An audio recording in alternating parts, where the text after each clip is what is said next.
Hey, welcome students. I am Aftab. Welcome your channel Alam Classes 99. आज के इस video में हम लोग रेशियो एंड प्रोपोर्शंस के कॉन्सेप्ट सीखेंगे और जैसा कि आप थंबनेल देखते होंगे कि ये आईसीएसई बोर्ड के लिए स्पेशली है और ये सीरीज़ बाई सीरीज़ आपको वीडियो मिलने वाला है। तो और वीडियो का टाइप क्या रहेगा मैं आपको बता दूं। वीडियो का टाइप रहेगा कि सारे इंपॉर्टेंट टाइप क्वेश्चन रहेंगे जो आपके एग्ज़ाम में आ सकते हैं। दूसरा टाइप रहेगा कि अगर आप कुछ बेसिक भूल रहे हों या कुछ क्वेश्चंस में दिक्कत जाते हों तो उन टाइप के क्वेश्चन, डिफ़िकल्ट क्वेश्चंस को भी उठाए जाएंगे और उसको डिस्कस कराया जाएंगे ताकि आपके कॉन्सेप्ट को और पावर मिले। ठीक है, तो let's start the video. What is ratio? तो जैसा कि आपको पता होगा कि आप रेशियो जब भी आपसे पूछा जाता है तो आप बोलते हो कि जो डिवाइड में होता है वो रेशियो होता है, जो डिवाइड में होता है वो रेशियो होता है। केवल इतना कहने से काम नहीं चलेगा, उसके साथ साथ हमको ये देखना होगा कि ये सेम दो चीज़ें, ये सेम काइंड्स की होनी चाहिए, सेम काइंड होने चाहिए और सेम यूनिट का होना चाहिए, यूनिट के होने चाहिए। दो चीज़ें हम लोगों को ध्यान में रखनी होगी, सेम यूनिट्स होने चाहिए उनके और सेम काइंड्स होने चाहिए। सेम काइंड्स का मतलब दोनों एक ही क्वांटिटी, एक ही फिज़िकल क्वांटिटी होना चाहिए, एक ही चीज़ों को मेज़र करने के लिए होना चाहिए। जैसे एक है वेट मेज़र करने के लिए तो दूसरा भी वेट, एक है डिस्टेंस मेज़र करने के लिए तो दूसरा भी डिस्टेंस मेज़र करने के लिए होना चाहिए, है ना। तो कुछ भी आप घुसेड़ देंगे तो वो रेशियो नहीं कहलाएगा। जैसे एक है वेट मेज़र करने के लिए, ठीक है, और एक है डिस्टेंस मेज़र करने के लिए, दिस इज़ नॉट रेशियो, है ना। तो आप कैसे रेशियो में डिफाइन नहीं कर सकते, क्योंकि रेशियो जो होता है वो रिलेशन बिटवीन टू नंबर्स होते हैं, ठीक है ना। तो रेशियो जो होता है वो रिलेशन होता है बिटवीन टू नंबर। तो आप कुछ भी नंबर को आप डिस्टेंस और वेट में क्या रिलेशन होगा, है ना, तो नहीं होगा। तो इस तरह से आप इसको रेशियो नहीं बोल सकते, ठीक है। तो रेशियो को हम लोग दो चीज़ें हम लोग को ध्यान में रखनी होगी, और सेम काइंड होने चाहिए, सेम यूनिट होना चाहिए।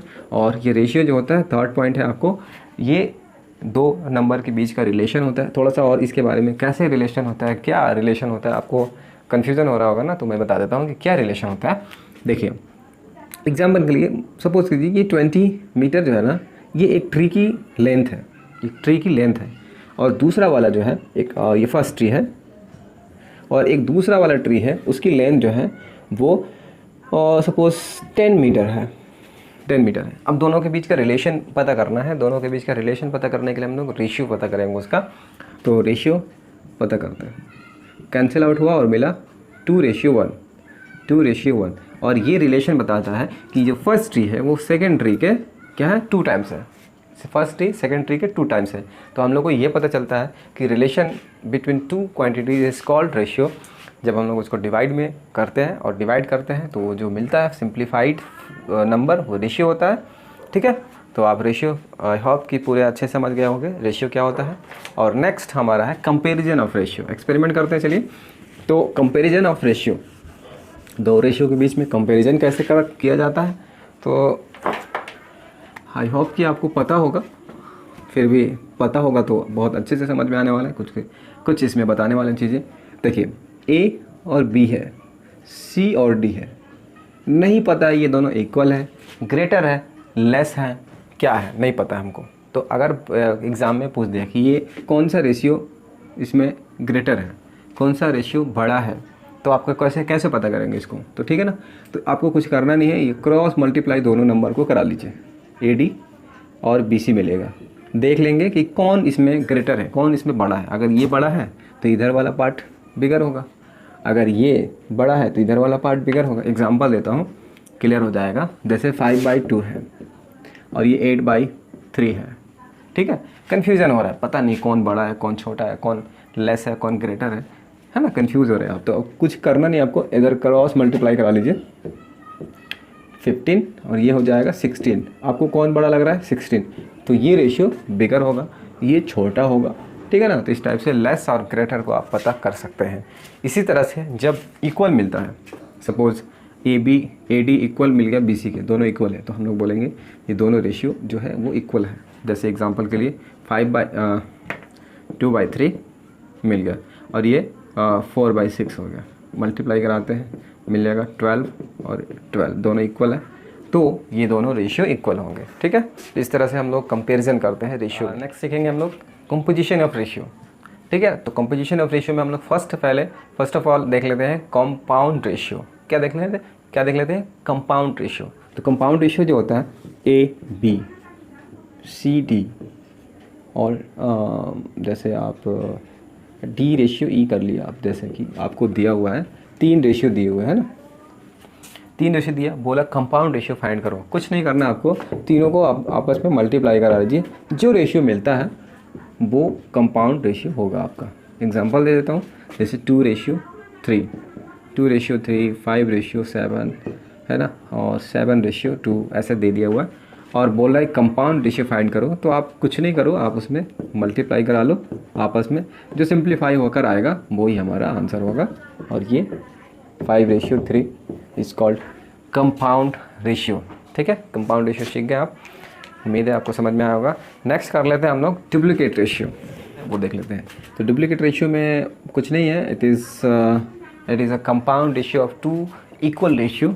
कंपाउंड रेशियो मतलब वही मल्टीप्लाई करने वाला, जैसे ये A और B है, इसी के कॉपीराइट को मल्टीप्लाई कर लेते हैं। हमने बोला ना it is compound ratio of 2 equal ratio, तो दो इक्वल रेशियो को आपस में मल्टीप्लाई करते हैं, तो ये जो नया नंबर मिलता है हम लोगों को, ये हमारा डुप्लीकेट रेशियो होता है। ठीक इसी तरह से ट्रिप्लीकेट रेशियो क्या होता है? तो ट्रिप्लीकेट रेशियो में आपको करना क्या है, it is compound ratio of 3 equal ratio, मतलब A/B into A/B into A/B is called triplicate, right.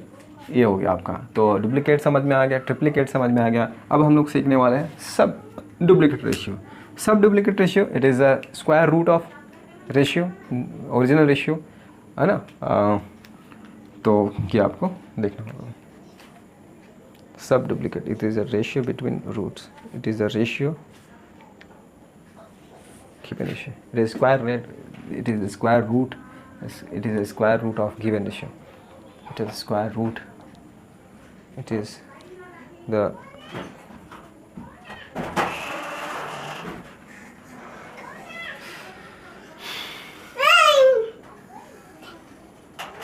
बार बार आ जाता है।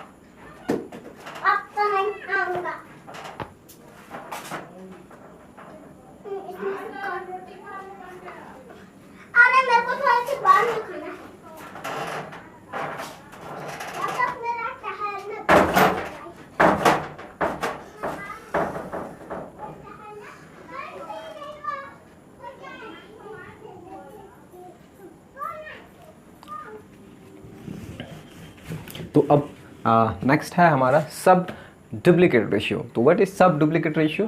तो it is a square root of given ratio. कुछ नहीं है, जैसे ये हमारा A और B है, कुछ भी गिवन रहेगा, आप उसके स्क्वायर रूट फाइंड कर दो ना, आप यही होता है आपका सब डुप्लीकेट रेशियो। ठीक है ना। Sub triplicate ratio it is cube roots of given ratio. आप इसको जो भी रेशियो गिवन रहेगा आपका A/B के फॉर्म में, आप उसका क्यूब रूट्स कर दो, वही होता है आपका ट्रिपलेट, सब ट्रिपलेट रेशियो। ठीक है। तो नेक्स्ट देख लेते हैं रेसिप्रोकल रेशियो। क्या देख लेते हैं? Reciprocal ratio. रेसिप्रोकल रेशियो में कुछ है नहीं इसमें, बस रेसिप्रोकल मतलब इन्वर्स कर देना है, उल्टा कर देना है। जैसे A/B है, इसका रेसिप्रोकल क्या हो जाएगा? B/A। It is reciprocal ratio. तो चलिए अब प्रोपोर्शंस के बारे में जान लेते हैं, क्या प्रोपोर्शन होता है। तो if first ratio of first and second term is equal to the ratio of third and fourth term, then these are called proportions. ठीक है। अगर आपको फर्स्ट और सेकेंड टर्म का रेशियो इज इक्वल होता है थर्ड और फोर्थ टर्म के रेशियो के, तो इसको प्रोपोर्शंस कहा जाता है। ठीक है।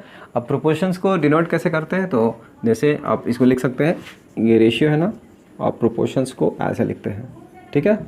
हाँ, तो चलिए इसमें कुछ फैक्ट है, उसको मैं बता देता हूँ आपको। तो ये जो होता है, ये फर्स्ट प्रोपोर्शंस बोलते हैं इसको बोलते हैं फोर्थ प्रोपोर्शंस, इसको बोलते हैं थर्ड प्रोपोर्शंस, और ये जो होता है वो सेकंड प्रोपोर्शंस में आ जाएगा। फिर से एक बात बता दूं आपको, इसको आगे चल के हम लोग एक्सटर्नल टर्म बोलेंगे, और इसको मिडल टर्म भी बोलेंगे या मीन टर्म भी बोलेंगे। फिर से आपको बता दूं, कई सारे कॉन्सेप्ट हैं, तो आपको सबको लेके चलना होगा, कंफ्यूज मत होइएगा, ध्यान से सुने। फर्स्ट टर्म, फोर्थ टर्म, इन दोनों को फर्स्ट प्रोपोर्शन और फोर्थ प्रोपोर्शन बोलेंगे। जैसे कि सिंपली अगर ये सेकंड है तो सेकंड प्रोपोर्शन, थर्ड है तो थर्ड प्रोपोर्शन। उसके बाद बीच में हम लोगों को अगर आगे चल के हमको मिलेगा कि ये जो है ना ये मीन के फॉर्म में आएगा। आप एक्सपेरिमेंटली हम लोग क्वेश्चंस पर मिलेगा, तो जैसे ए बी और सी कंटिन्यूस रेशियो है ये, मतलब a by B is equal b by C, इसको लिखते हैं। क्रॉस मल्टीप्लाई कराएंगे मिलेगा b square equal A C, right. तो ये हमारा b इक्वल क्या मिलेगा, ए सी। ये b को यहाँ पता है क्या कहा जाता है, इस b को मीन कहा जाता है। क्या कहा जाता है, मीन या मिडल टर्म, ठीक है। तो आपको ये समझ में आया, ठीक है। और यहाँ पास c जो हो जाता है, यहाँ पास जो c हो जाता है ये हो जाता है आपका थर्ड टर्म, थर्ड प्रोपोर्शंस, ठीक है। तो ये थर्ड प्रोपोर्शन c हो गया हमारा, c is called third proportions और b is called mean proportions.